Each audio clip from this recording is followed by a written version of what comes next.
Assalamualaikum warahmatullahi wabarakatuh. Oke, selamat datang di pertemuan ke-9 untuk mata kuliah PTN Mikro.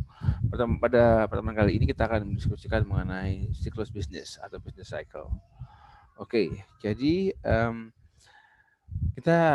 topik yang akan kita diskusikan ya soal business cycle. Kita akan mengenalkan apa itu business cycle. Yang kedua, kita akan mengenalkan apa itu agregat demand dan agregat supply.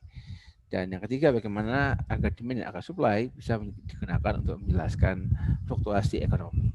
Dan yang terakhir, bagaimana efek dari kebijakan makroekonomi terhadap agregat demand. Oke, jadi apa itu business cycle? Ya, business cycle adalah suatu fluktuasi yang terjadi dalam perekonomian secara nasional. Dan ini bisa dilihat dalam output, income, dan employment. Ya, jadi kalau mau dibicarakan secara sederhana adalah fluktuasi dalam tiga makroekonomi indikator utama. Tiga indikator makroekonomi utama yaitu output atau GDP ya, employment, tenaga kerjaan, dan dalam income ya, dalam income. Oke.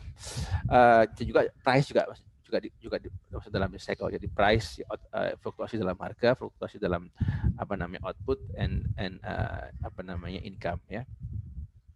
Oke, ini biasanya berjalan untuk antara 2 sampai 10 tahun ya.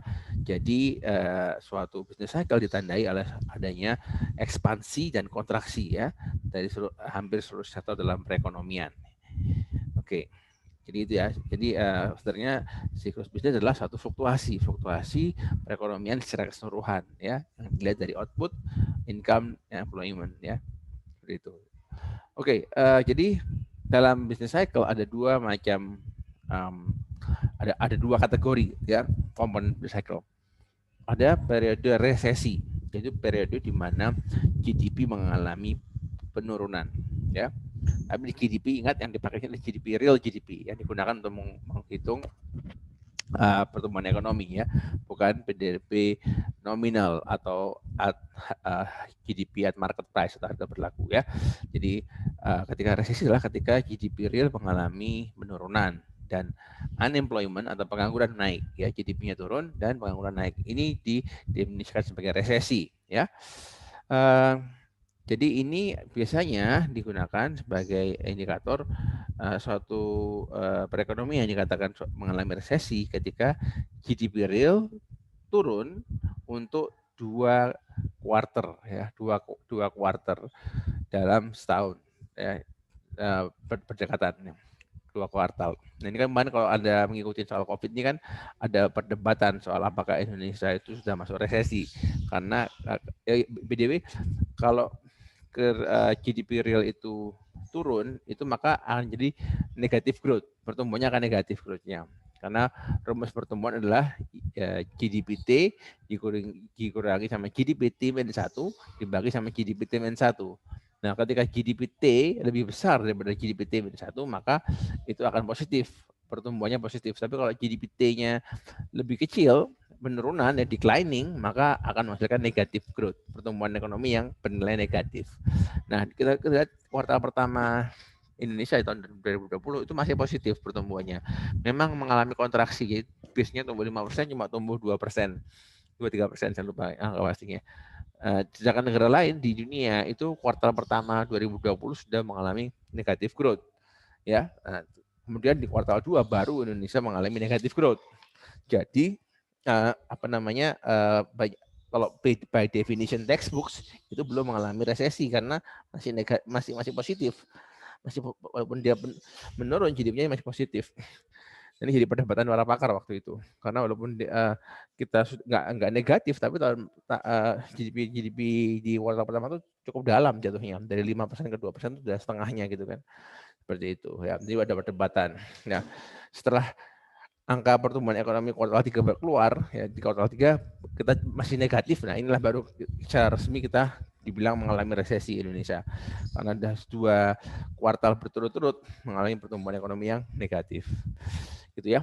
Jadi nah resesi ini juga ada macam-macamnya ya. Resesi itu ketika negatif growth-nya tadi kan dua kuartal. Nah tapi ada juga ada tingkat kedalamannya. Nah, kalau resesinya itu dalam sekali, ya, dalam jatuhnya dalam dan berlangsung lama. Tadi kan cuma minimal 2 kuartal ya. Resesi itu negatif growth 2 kuartal. Tapi kalau itu jatuhnya dalam, negatif sampai 10% gitu ya, dan itu berlangsung lama ya, lebih dari setahun negatif terus pertumbuhannya. Nah, itu dinamakan depresi.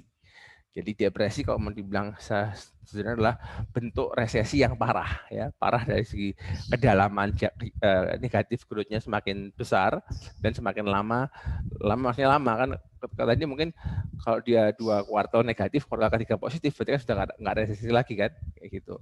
Kalau dia negatif growth-nya sampai 4 kuartal, 5 kuartal, 10 kuartal, 2 tahun berturut-turut negatif growth terus, ya itu kita namanya depresi ya, bentuk yang lebih parah daripada depresi dan resesi ya, itu depresi namanya, depression.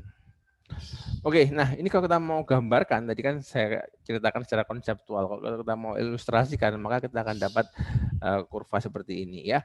Jadi di sumbu Y itu adalah real GDP, di sumbu Y adalah real GDP, dan di sumbu X adalah waktu ya. Ini adalah real GDP, ini adalah waktu time ya. Jadi seiring berjalanan waktu ini, bisnis cycle ini adalah jadi fluktuasi. Jadi ada naik kan, di sini naik ya, kemudian turun ya, ini turun, terus naik lagi ya kan, terus turun dikit, naik lagi, turun dikit. Nah, ini proses ini yang disebut dengan siklus bisnis. Jadi dan siklus bisnis ini ada apa namanya? Ada bagian-bagiannya ya. Jadi bagian-bagiannya kalau kita kan seperti suatu gelombang ya. Jadi ada periode di mana dia mencapai titik puncak peak ini. Peak ya. Puncak ada trough atau palung ya, palung ini ya. Peak, trough, peak, trough, peak, trough. Nah, dari puncak ke palung ini ya, ke trough ini ada namanya resesi ya, ketika ekonomi mengalami penurunan. Nah, kemudian dari palung ke puncak itulah ekspansi. Jadi resesi, ekspansi, seperti itu. Nah, ini ingat ya, ini GDP. Jadi kalau kita lihat di sini ini GDP, jadi ini adalah negatif di sini. Kalau kita hitung pertumbuhan ekonomi di sini, itu adalah negatif ya, karena dia sedang turun. Kasih warna lain yang lebih kelihatan. Misalnya di sini ada ya, ini kalau kita hitung di sini, ini di antara dua titik ini adalah negatif growth karena GDP-nya, real GDP-nya turun. Nah, sedangkan kalau di sini sama ini ya kan, antara dua titik yang warna biru ini ya, kalau kita hitung dua titik ini akan mengalami GDP growth atau pertumbuhan ekonomi yang positif ya kan, karena real GDP-nya sedang naik ya kan, seperti itu. Nah, seperti itu ya. Waktu saya belajar dulu, saya sempat belajar di Australia 4 tahun sekolah S3. Pernah ada satu seminar diisi oleh seorang profesor yang senior, sudah yang apa namanya, orangnya cerdas lah ya, punya dihormati sama tajam cara berpikirnya, kritis tajam. Dihormati di departemen kami. Nah, namanya Ken Clements. Ken pernah presentasi, dia kan emang spesialis di bidang business cycle. Dia pernah tanya ke kelas, siapakah orang pertama yang mengkonsepsi business cycle, siklus bisnis dalam sejarah kemanusiaan yang tercatat oleh sejarah. Coba orang-orang nebak ini, Archimedes, Aristoteles, bilang Prophet Yosef itu kan dia orang Kristen kan, dia orang Kristen, dia Yusuf gitu. Kalau kita orang Islam Yusuf. Ya, Nabi Yusuf dia begitu. Ketika Nabi Yusuf menceritakan 7 tahun yang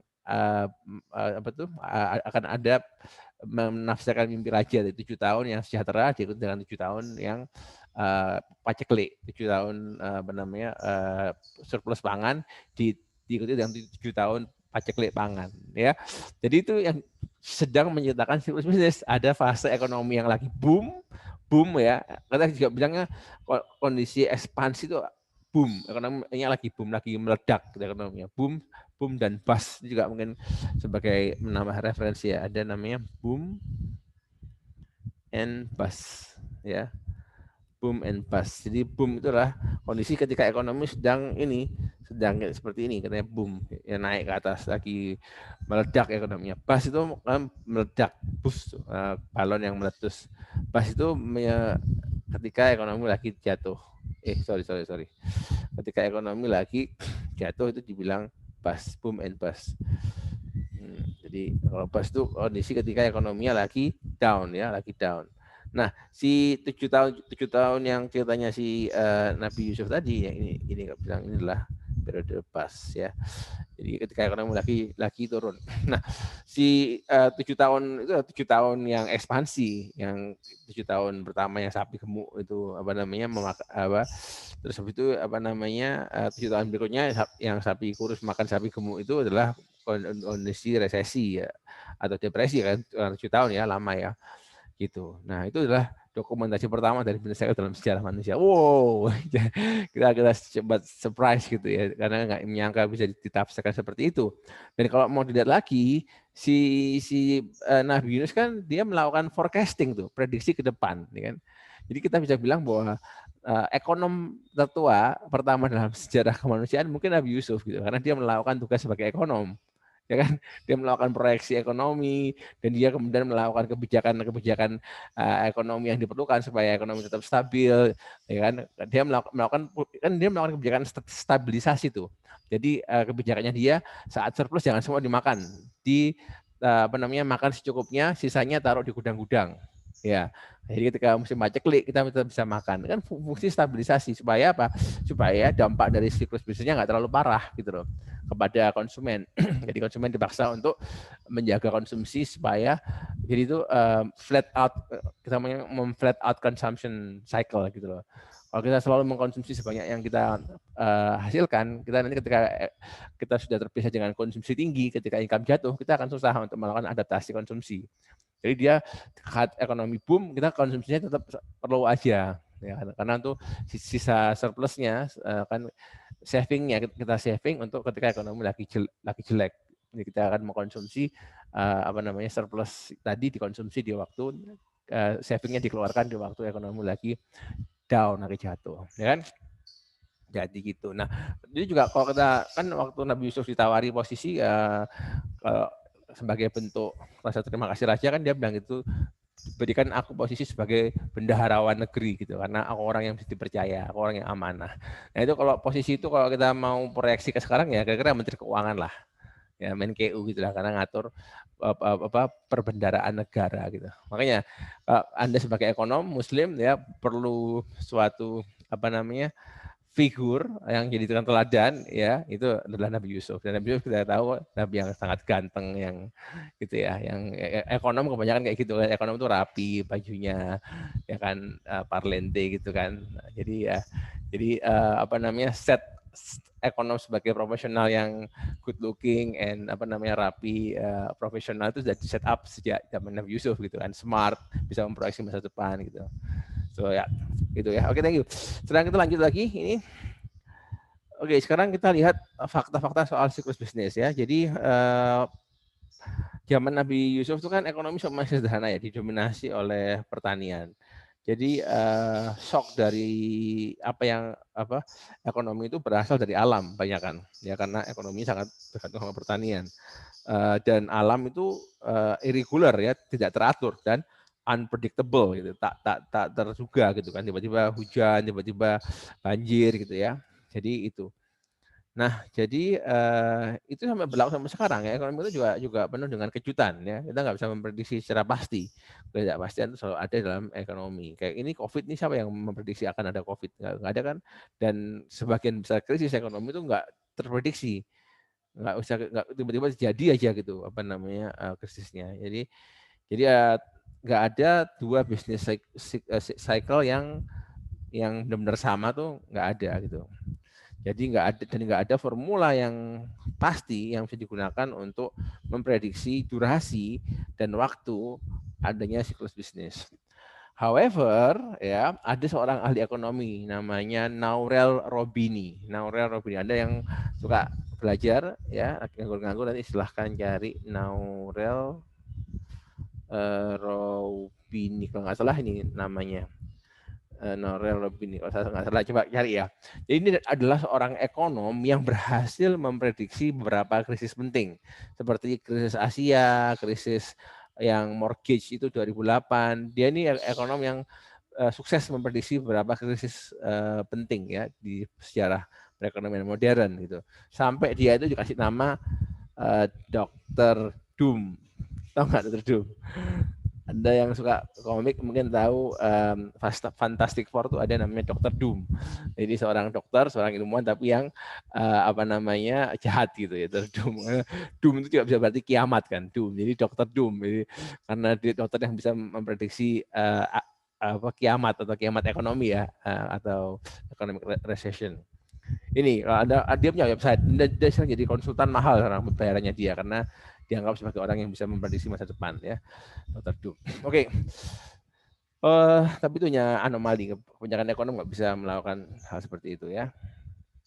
Oke, most macroeconomic variables fluctuate together by different amounts. Jadi kebanyakan macroeconomic variable itu berfluktuasi ya bersama-sama ya dengan suatu ukuran yang berbeda-beda. Nah, ini adalah salah satu fenomena yang yang bersama-sama ialah ini. Jadi misalnya output ya, output sama employment. Ini juga bergeraknya bersama-sama, co-movement. Tapi arahnya beda ya. Jadi most macroeconomic variable fluctuate together. Jadi berfluktuasi bersama-sama by different amounts dengan tingkat yang berbeda. Nah, output sama employment ini geraknya juga itu bergerak bersama-sama together, tapi arahnya sama, beda. Kalau output turun ya, produksi turun, unemployment-nya akan naik. Make sense ya? Kalau perusahaan itu mengurangi produksi, entah karena faktor apapun, karena mungkin ada harga BBM naik atau pandemi COVID gitu kan, jadi produksinya turun. Otomatis kalau produksi turun kan dia penjualannya juga akan turun kan, karena jumlah yang diproduksi lebih kecil, penjualan turun, berarti kan dia pendapatnya turun, kemampuannya membayar gaji pegawai juga turun. Nah, makanya kalau perusahaan itu mengalami penurunan produksi, penurunan penjualan, biasanya dia akan memotong jumlah karyawan, mem-PHK, merumahkan gitu kan. Nah, jadi kalau output ini adalah dua hal yang bergerak bersama-sama. Output naik, pengangguran bertambah ya. Outputnya turun ya. Sorry, output turun jadi GDP ya, outputnya GDP-nya turun, penganggurannya naik ya. Gitu. Dan sebaliknya, kalau output sedang naik ya, kalau outputnya lagi naik, nah ekonomi lagi bagus, ya kan, ekonominya naik, GDP-nya naik, outputnya, maka turun penganggurannya, ya kan, karena semakin banyak produksi semakin besar, butuh tenaga kerja yang semakin banyak, jadi menyerap tenaga kerja mengurangi pengangguran ya. Ini dua variabel yang bergerak bersama-sama tapi dengan arah yang berbeda ya. Oke, next. Nah, ada dua teori yang menjelaskan siklus bisnis. Ada yang namanya exogenous sama yang internal ya. Teori siklus bisnis yang pertama itu menjelaskan bahwa sumber dari bisnis cycle itu eksogen ya. Fluktuasinya dari faktor-faktornya itu outside di luar di economic system ya. Jadi faktor-faktor yang menyebabkan ekonomi berfluktuasi itu di luar sistem ekonomi. Ya, contohnya perang, ya, revolusi, pemilu, harga minyak, migrasi, ya kan, inovasi dalam teknologi, perubahan iklim, cuaca dan lain-lain. Jadi kayak tadi kan yang di ceritanya Nabi Yusuf tadi kan, kekeringan kan masalah cuaca, iklim di luar kendali ekonomi. Jadi teori yang pertama bahwa penyebab fluktuasi berasal dari di luar sistem ekonomi, exogenous di luar ya, seperti itu. Nah, yang kedua ada teori internal teoris. Jadi ini bahwa mekanisme siklus bisnis terjadi dalam sistem ekonomi itu sendiri. Jadi faktor-faktor yang membuat ekonomi naik turun itu berfluktuasi itu ada dalam sistem ekonomi itu sendiri ya. Jadi dalam pendekatan ini bahwa tiap ekspansi, ketika ekonomi lagi ekspansi itu memberikan benih-benih resesi, bridge resesi dan kontraksi, ya kan? Ketika ada ekspansi, ya.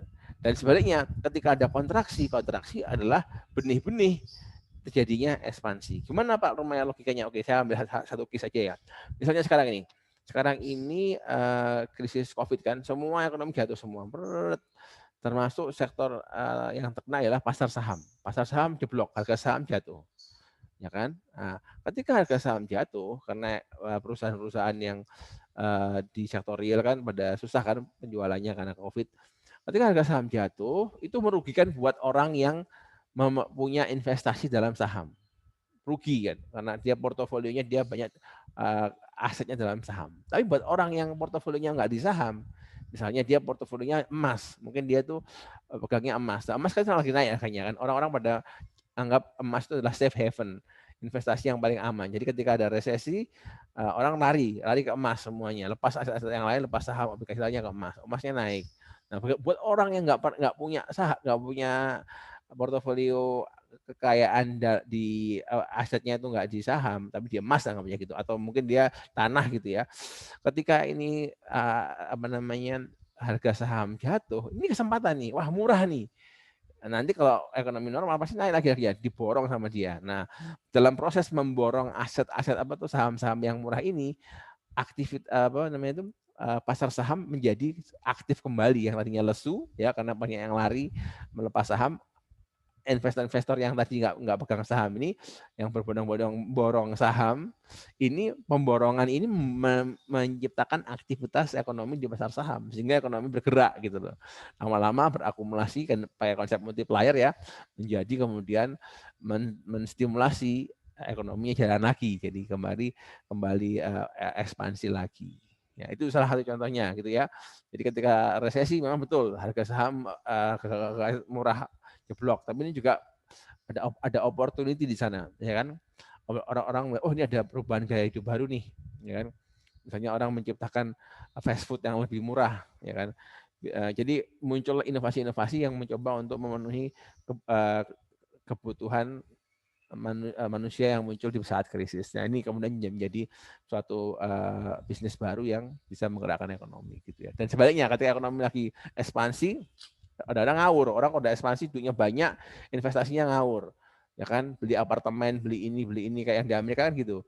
Kenapa kok krisis 2008? Jadi kan karena ngawur investasinya. Bank kan seharusnya pinjam uang, naruh uang di bank, sama bank dipinjemin ke orang yang mau usaha, nanti ngambil margin, apa namanya ngambil suku bunga kan. Jadi yang mau pinjam uang harus memastikan bahwa margin dari usahanya lebih tinggi daripada suku bunga bank. Terus diambil dari selisihnya keuntungannya dia, selisih antara keuntungan sama tingkat suku bunga bank. Itu seharusnya bank bekerja kan. Nah, kalau bank-bank di Amerika itu over liquid, mereka nggak mau ngasih ke sektor real. Mereka mengasihnya ke sektor finansial.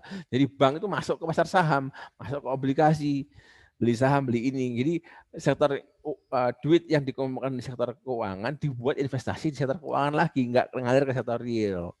Ya kan? Kenapa? Karena mereka lebih kecil resikonya menurut itu. Mereka malas mengakses resiko. Ya kan? Nah, tadi ketika ekonomi ekspansi duit banyak, ngawur investasinya kan saham-saham atau apa namanya produk-produk investasi yang grade-nya rendah di recycle supaya kelihatan bagus, diinvestasikan ke sana, hanya meledak jadi apa namanya krisis, ya kan? Jadi jadi bubble bus gitu kan, kayak seperti itu. Jadi itu ya. Jadi setiap resesi menanamkan benih ekspansi menanam resesi. Itu teori yang kedua, internal teoris. Oke.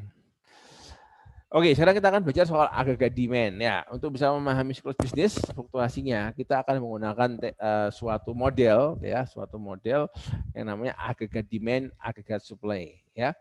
Nah, ini pas diajari sekarang kenapa? Karena kalian sudah belajar teori permintaan, teori penawaran di mikro. Jadi ini perlu Anda pahami sebagai dasar untuk memahami teori agregat demand dan agregat supply. Ini yang kita akan gunakan untuk menjelaskan kenapa kok output naik, kenapa harga turun itu dengan agregat demand, agregat supply.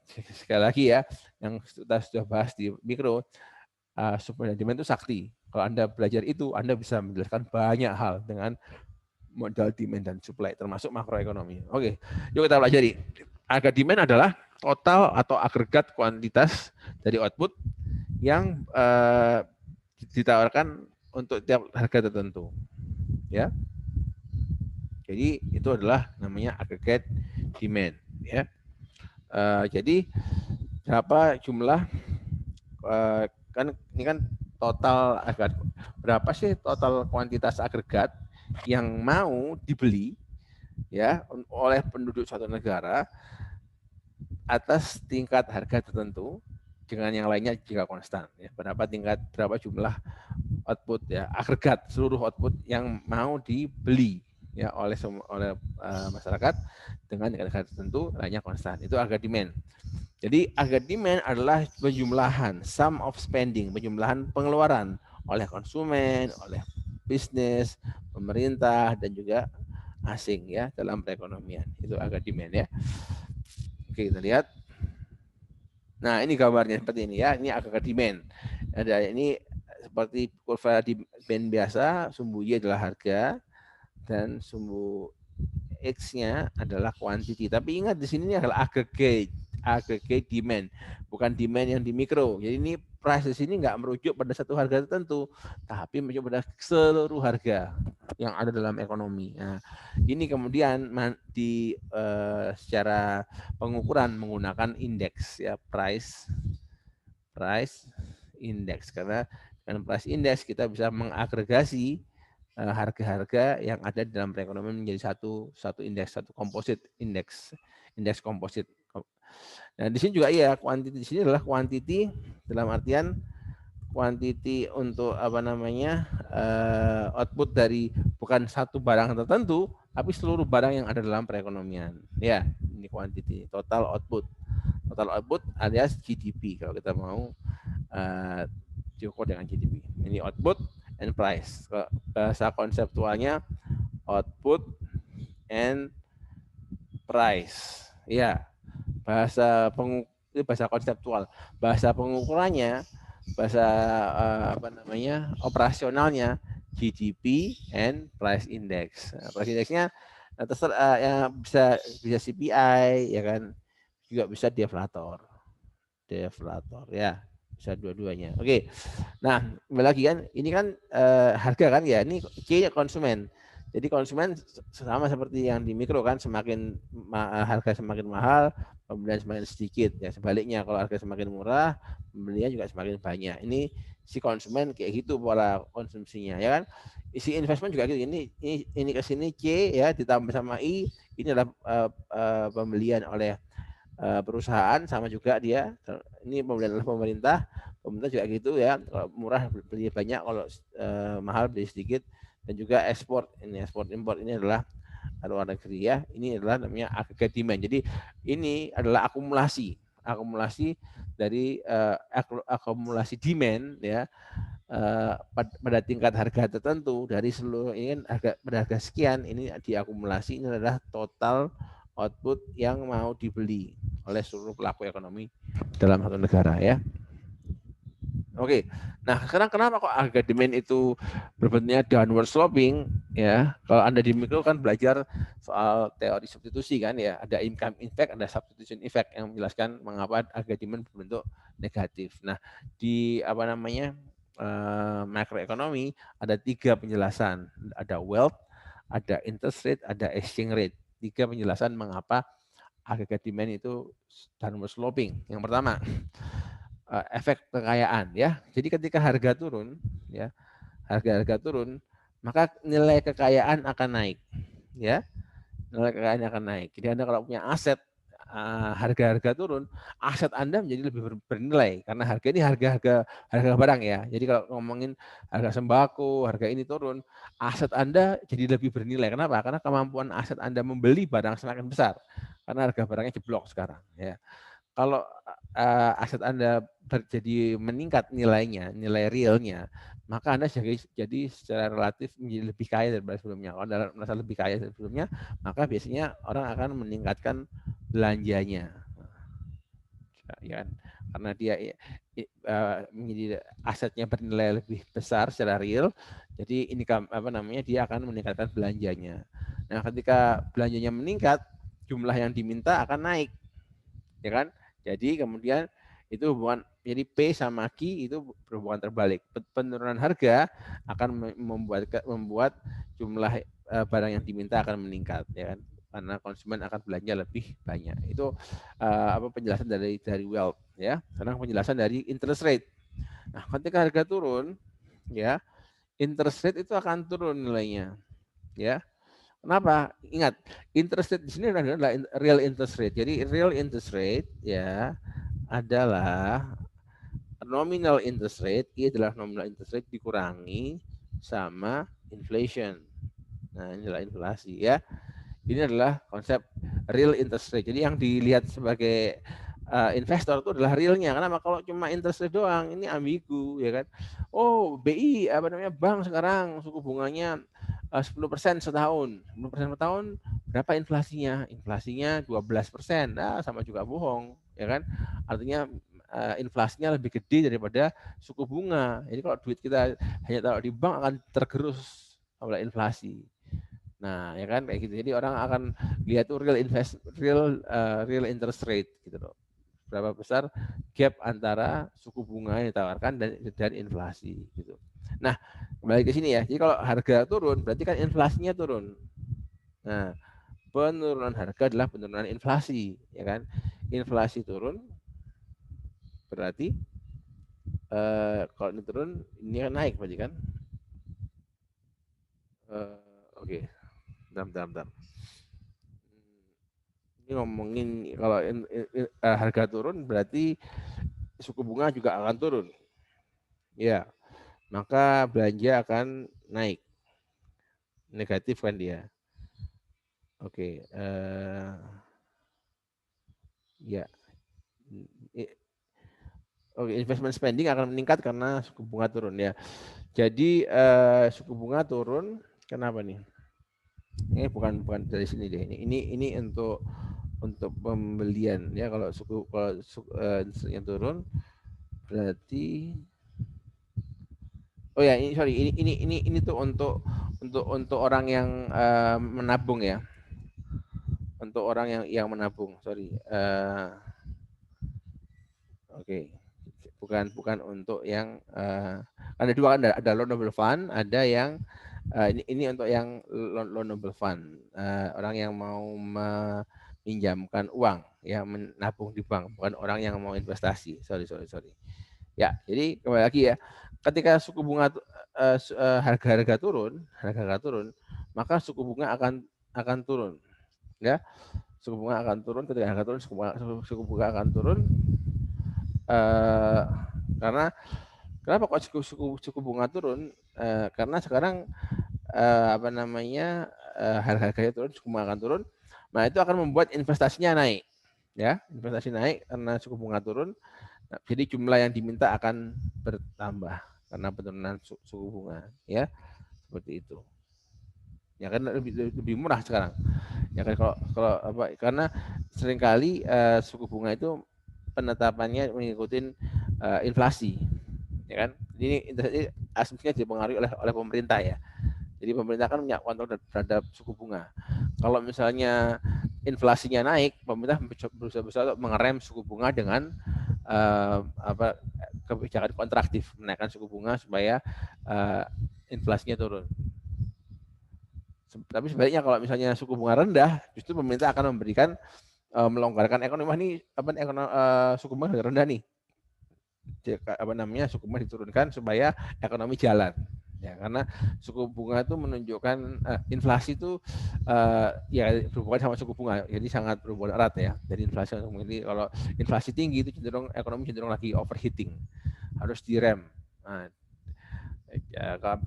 gimana cara ngerem ekonomi? Naikkan suku bunga. Kalau suku bunga naik, semua aktivitas ekonomi akan ngerem. Orang nggak lagi investasi ya, daripada investasi mending kita taruh di bank aja gitu kan. Nah, jadi aktivitas ekonomi akan mengalami perlambatan ketika suku bunga naik, ya kan? Jadi ketika inflasi lagi tinggi, ekonomi overheating, ya kan, suku bunga dinaikkan, ekonomi melambat. Nah, sebaliknya kalau ekonomi lagi lesu, ya kan, inflasinya rendah, berarti ekonomi lagi lesu nih. Ya, pemerintah supaya ekonomi bergairah gimana? Diturunkanlah suku bunga rendah, orang mau investasi kan karena murah sekarang pinjam uang di bank, investasi meningkat, ekonomi jalan. Jadi gitu ya. Jadi penurunan harga membuat inflasi interest rate-nya turun, investment spending-nya meningkat, jumlah barang yang diminta itu menjadi meningkat. Jadi itu yang kedua. Yang terakhir adalah exchange rate, nilai tukar ya. Jadi kalau ketika harga turun, ya itu katanya kan ya interest rate turun, ya kan, sama seperti yang di atas tadi. Nah, kalau suku bunga turun, ya suku bunga dalam negeri turun, itu akan membuat capital inflow, ya kan, karena capital outflow, karena suku bunga kita turun, jadi kan aset di Indonesia menjadi tidak kompetitif dibandingkan negara lain, maka akan jadi perpindahan modal dari dalam negeri ke luar negeri, capital outflow, ya. Capital outflow meningkat, begitu capital outflow-nya keluar, ya kan, akan jadi depresiasi nilai tukar, ya kan, karena supply rupiah bertambah, ya kan, karena banyak orang yang mau lari melepas rupiah kan, di pasar internasional orang yang mau lepas rupiah, mau lari ke mata uang asing gitu kan. Jadi suplai rupiah bertambah, nilai rupiah akhirnya turun, depresiasi, ya kan, depresiasi. Nah, kalau rupiah terdepresiasi, ya maka ekspornya akan naik, ya kan. Wah, barang Indonesia murah nih buat orang di luar negeri, maka ekspor kita naik, maka jumlah kuantitas barang yang diminta akan meningkat, ya. Jadi ujung-ujungnya ialah yang mau kesimpulannya ialah bahwa ketika P turun, quantity demand, ya itu akan naik, ya. Mau ada 3 penjelasan kenapa. Ada penjelasan dari sisi wealth, penjelasan dari interest rate, ya, sama bahwa quantity service demand meningkat, ya. Ini interest rate, semuanya sama, ujung-ujungnya itu bikin jumlah yang diminta bertambah, ya. Itu. Oke, lanjut ya. Sekarang apa yang membuat harga demand bergeser, ya? Ada dua kategori. Yang pertama adalah policy variable, ya, karena policy. Yang kedua karena exogenous variable, ya. Monetary variable ada dua, ada fiskal, ya, ada monetary, ada fiskal. Di moneter adalah kebijakan moneter itu bisa bersifat ekspansi, ya. Jadi kalau moneter ekspansi itu akan menekan suku bunga, ya, suku bunga turun, maka kredit akan lebih longgar, orang akan banyak mau ambil pinjaman di bank, ya kan. Ini akan membuat investasi yang lebih tinggi, ya. Jadi kebijakan moneter ekspansif menurunkan suku bunga membuat kredit lebih longgar, menciptakan mendorong investasi yang lebih tinggi. Jadi juga konsumsi juga lebih tinggi, mereka juga kan, ya, kalau suku bunga rendah orang pada mau ambil KPR, beli rumah, beli mobil gitu kan, karena suku bunganya lagi rendah, ya. Jadi investasi meningkat, konsumsi meningkat. Nah, kalau dalam kondisi open economy, ya, monetary policy juga akan mempengaruhi exchange rate, ya. Tadi kan kalau misalnya tadi ekspansi dan juga mempengaruhi net export, tadi sudah jelaskan kan, ya. Kalau ekspansi moneternya, suku bunga turun, jadi capital outflow, depresiasi rupiah, kemudian membuat net exportnya naik, ya. Itu adalah bagaimana kebijakan moneter bisa mempengaruhi harga demand, ya. Fiscal policy, ya, sederhananya ini bergerak ke kanan, ya. Jadi kalau ekspansi moneter itu akan dibandingkan ke kanan, kalau kontraksi moneter ke kiri, ya. Ya gitu. Ini juga ini searah, ya. Oke. Sekarang kalau fiscal policy ialah kondisi kan di pemerintah menggunakan anggarannya untuk mempengaruhi perekonomian, ya. Jadi kalau pemerintah meningkatkan belanja pemerintah, ya, itu akan otomatis langsung meningkatkan spending-nya meningkat, ya. G-nya meningkat, ya. Itu dari sisi spending, atau juga bisa juga dengan pajak dikurangi, ya, atau dinaikkan, tergantung, ya. Kalau mau merem ekonomi dipotong pajaknya, kalau mau merem ekonomi dinaikkan pajaknya, kalau mau ngegas dipotong pajaknya, ya. Atau juga melalui transfer kayak BLT gitu. Jadi subsidi BLT itu, ya, untuk mendorong konsumsi, ya. Tax insentif, ya, itu memberikan investment tax gitu, ya. Jadi kebijakan insentif pajak kayak memberikan kelonggaran untuk investasi gitu kan, tax holiday, itu bisa meningkatkan spending lewat peningkatan investasi gitu, ya. Itu bagaimana kebijakan baik kebijakan policy variabel, ya, moneter maupun fiskal mempengaruhi harga demand. Ada juga yang exogenous variabel ini yang dari luar ekonomi kita, ya. Output dari negara lain, ya. Jadi kalau negara lain, misalnya kita negara Amerika lah, ini habis ganti presiden, terus GDP-nya naik, ekonominya baik, pertumbuhan output di Amerika menciptakan peningkatan net export ya, karena mereka lebih sejahtera, lebih banyak, mereka kemudian impor barang dari Indonesia semakin gede di Amerika. Impor buat Amerika, ekspor buat kita. Jadi ekspor kita naik tanpa kita nggak ngapain, kita tidur aja, ekonomi negara lain maju, ekonomi yang partner dagang kita maju, otomatis kita ekonomi ikut ketarik dengan melalui ekspor yang meningkat ke negara tadi. Yang kedua adalah asset value ya. Jadi peningkatan dalam pasar modal ya. Kalau ada pasar modal meningkat ya, nah asetnya itu akan meningkatkan kekayaan dan meningkatkan konsumsi ya. Ini juga di luar kontrol pemerintah kan, ekonomi pasar modal itu yang dipengaruhi kan adalah pasar keuangan gitu kan ya. Jadi harga saham yang lebih tinggi membuat cost of capital lebih murah ya, meningkatkan investasi bisnis ya.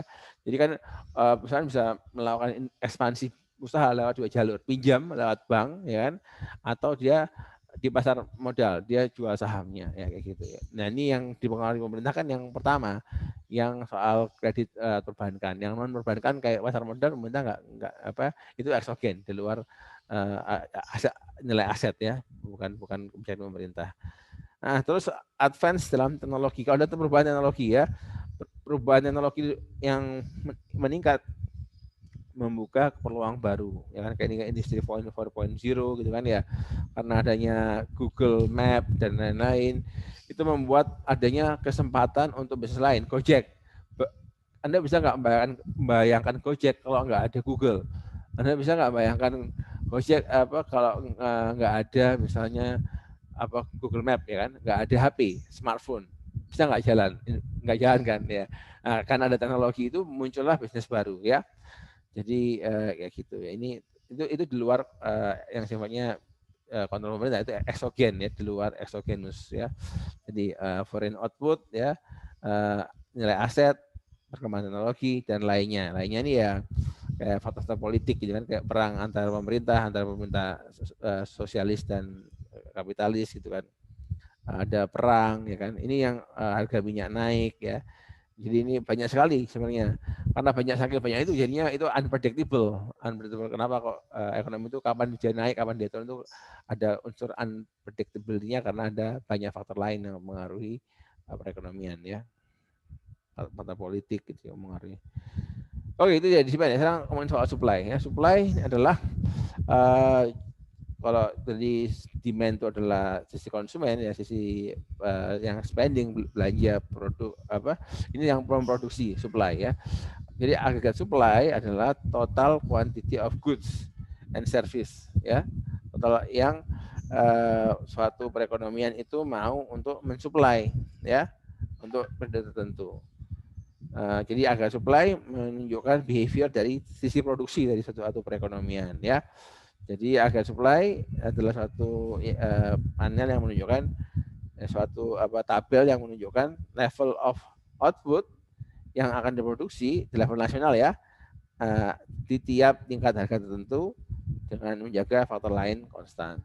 Oke, saya cukupkan di sini. Nanti ada dua video. Ini video berikutnya bisa disimak untuk kelanjutan dari kuliah hari ini ya. Terima kasih.